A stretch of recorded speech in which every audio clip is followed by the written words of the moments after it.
Sebelum sebelum kalian baca, kalian dengar, jangan lupa di like, subscribe, dan ketik tanda lonceng. Bab 2, Laker Club. Kalau bukan karena kebaikan hati Hailey Xie, Ibu Zaidan Zhao pasti sudah meninggal dari dulu. Albert Zhao tidak menyangka Zaidan Zhao menolak tawarannya. Pria itu memperingatkan, "Tuan muda, Anda adalah satu-satunya penerus legal Zhao Corp.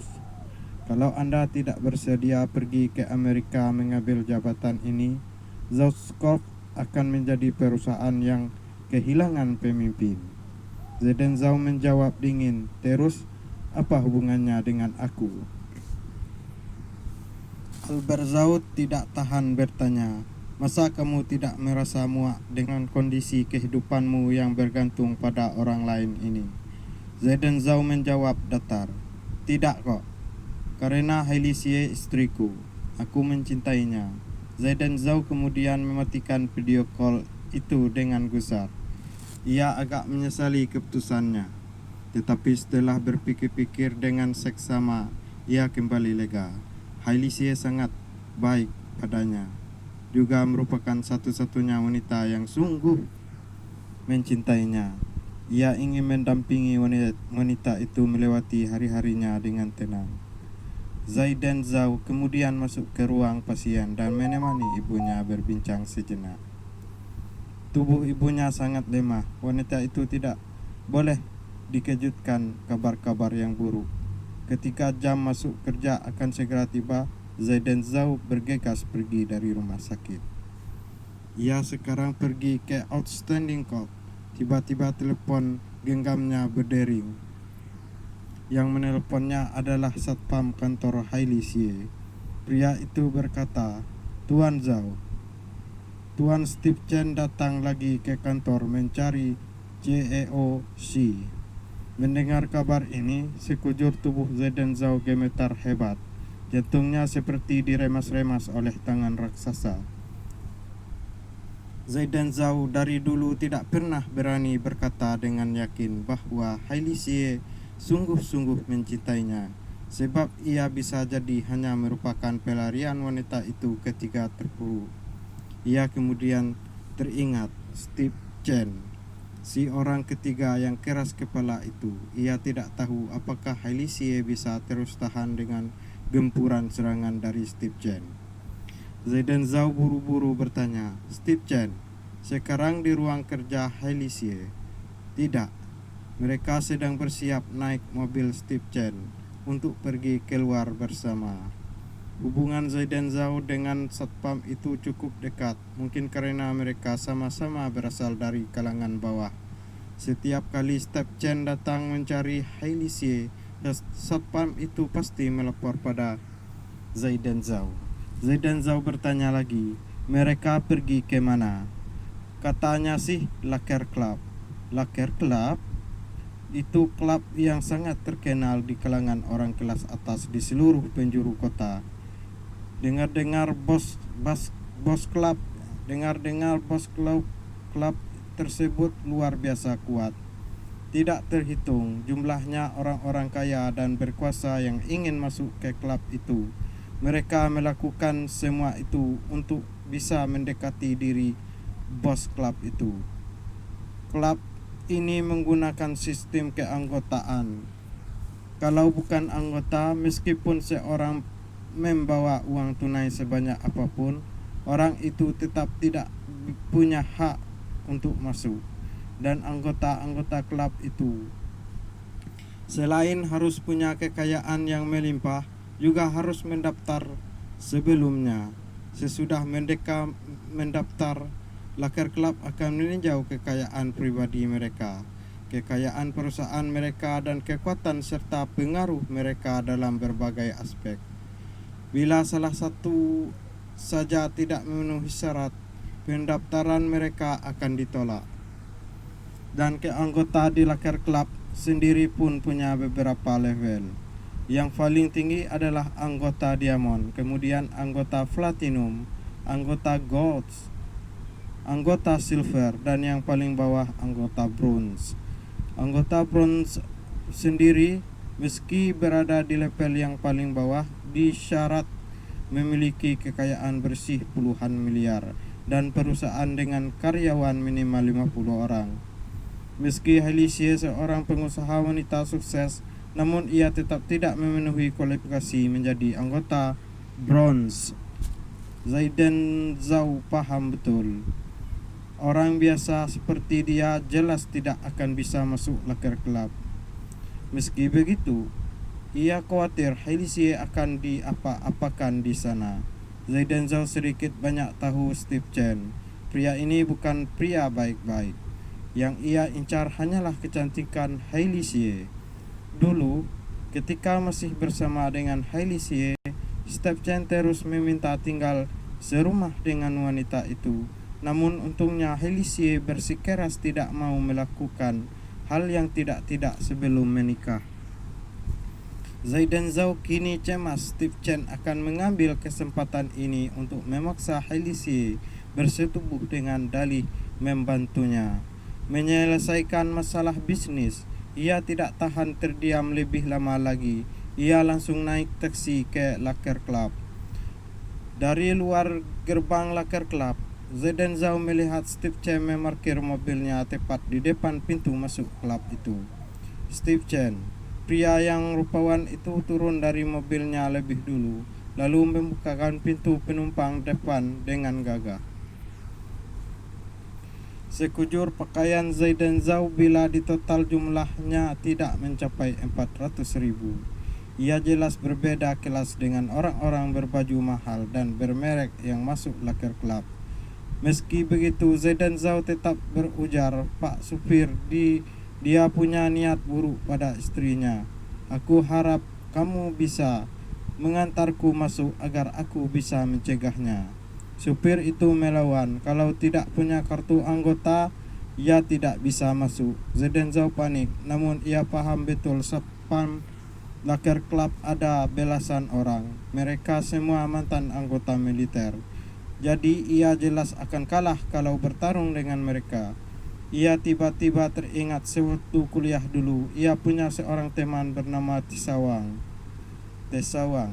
Wanita itu seperti bekerja di Laker Club. Zaidan Zhao segera mengeluarkan ponselnya dan menelepon Tesawang. Setelah Zaidan Zhao menjelaskan situasinya, Tesawang langsung berujar, "Ketua kelas Zhao, serahkan urusan ini padaku. Kamu tenang saja. Kamu tunggu di depan gerbang. Aku akan segera ke sana menjemputmu. Lalu kita bisa mencari istrimu bersama-sama." Zaidan Zhao mengucapkan beribu-ribu terima kasih kepadanya. Nampaknya meski sudah bertahun-tahun tidak berjumpa, Tesawang masih mengingatnya dan menganggapnya sebagai teman baik. Ia bertekad untuk membalas kebaikan wanita itu suatu hari nanti. "Hei, ketua kelas Zhao." Beberapa menit kemudian tiba-tiba terdengar sapaan seorang wanita. Zaidan Zhao mencari asal suara itu, dan yang ia lihat adalah seorang wanita cantik berpakaian modis dengan dandanan tebal berjalan mendekat. Tesawang, perubahan wanita itu luar biasa. Ia nyaris tidak mengenalinya. Melihat Tesawang, dua satpam berpakaian hitam di depan gerbang langsung menunduk dan menyapa hormat.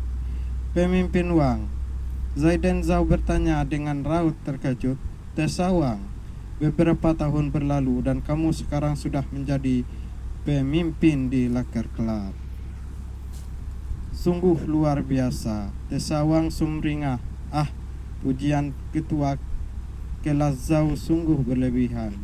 Jabatanku sebenarnya hanya sebatas ketua salah satu grup di Departemen Sumber Daya Manusia. Bisa dibilang aku hanya pemimpin kelas bawah saja di klub ini." Zaidan Zhao memuji tulus. "Itu saja sudah cukup hebat loh. Sebab seleksi untuk bekerja di Laker Club kan sangat ketat. Kamu benar-benar membanggakan." Tesawang menanggapi dengan senyum, lalu melihat kedua satpam di depan gerbang tadi. Ia bertanya dingin, "Masa mantan ketua kelasku saat kuliah dulu kalian tahan di gerbang dan tidak izinkan masuk?" Kedua satpam itu bertatapan satu sama lain. Lalu salah satu di antaranya buru-buru menyahut, "Maaf pemimpin Wang, saya tidak tahu ia teman kuliah Anda dan lagi pula ia tidak punya kartu keanggotaan. Saya hanya menaati peraturan yang berlaku di sini." Tesawang mendeham dingin. Aturan itu mati, sementara manusia itu hidup. Masa ini saja kalian tidak paham? Zaidan Zhao merasa Tesawang akan menghukum mereka berdua karena hal ini. Ia buru-buru menahannya. "Tesawang, sudahlah, jangan susahkan mereka. Lebih baik kamu segera membantuku masuk mencari istriku. Aku mohon." Tesawang menatap Zaidan Zhao sambil tersenyum. Ia kemudian berkata dengan nada menyindir, "Ketua kelas Zhao, kamu juga jangan terlalu percaya diri. Kamu pikir aku tega menyusahkan bawahanku hanya demi kamu?" Zaidan Zhao mengenyit alis. "Tesawang, apa maksudmu? Apa maksudmu?" Tesawang melanjutkan kalimatnya. "Maksudku masih tidak jelas memangnya. Kamu orang biasa-biasa ini mau masuk ke Laker Club? Aku beritahu kamu, jangan terlalu berharap ketinggian."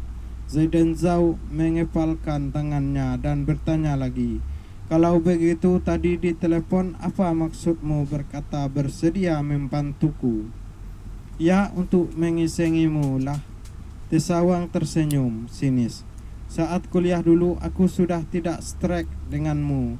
Yang aku tahu kamu cuma belajar, bahkan beli satu daging di kantin saja kamu tidak mampu. Orang seperti itu masih mau jadi ketua kelas. Gila sih, orang sepertimu sungguh memalukan." Zaidan Zhao merasa terganggu. "Tesawang, aku tidak pernah melakukan yang buruk-buruk padamu. Mengapa kamu malah mengatai-ngataiku seperti ini?" Tesawang melihat kedua tangannya dan berkata sombong, "Ya pokoknya aku tidak srek denganmu. Mau bagaimana lagi? Kamu masih mau menjelas lebih lanjut lagi? Teman-teman kuliah tidak ada yang menyangka selepas lulus ada yang langsung mau menikah denganmu. Saat kuliah dulu saja kamu tidak mampu beli lauk, dan sekarang kamu bermuka tebal meminta bantuanku. Orang macam apa kamu?" Zaidan Zhao marah, namun perhatiannya teralih ketika teringat Helisie yang dari tadi sudah masuk Laker Club. Tiba-tiba ponselnya menerima pesan dari nomor yang tidak dikenal. "Tuan muda, Laker Club juga salah satu anak usaha Zhao Corp." Zaidan Zhao berperangah.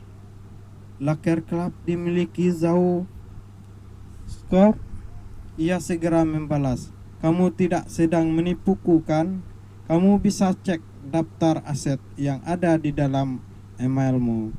Zaidan Zhao segera membuka aplikasi emailnya. Ia menemukan sebuah email berjudul "Daftar Aset Zhao Corp." Ia membukanya dan nyaris kaget setengah mati. Di dalam file ini ada data sebanyak puluhan ribu baris. Setiap baris adalah satu aset Zhao Corp. Di dalam file itu tidak hanya tertulis nama asetnya, namun juga alamat aset itu berada, nilai pasar, penanggung jawab, dan nomor telepon penanggung jawab itu. Zaidan Zhao membuka fitur pencarian dalam aplikasi pembaca file itu dan segera menulis Laker Club.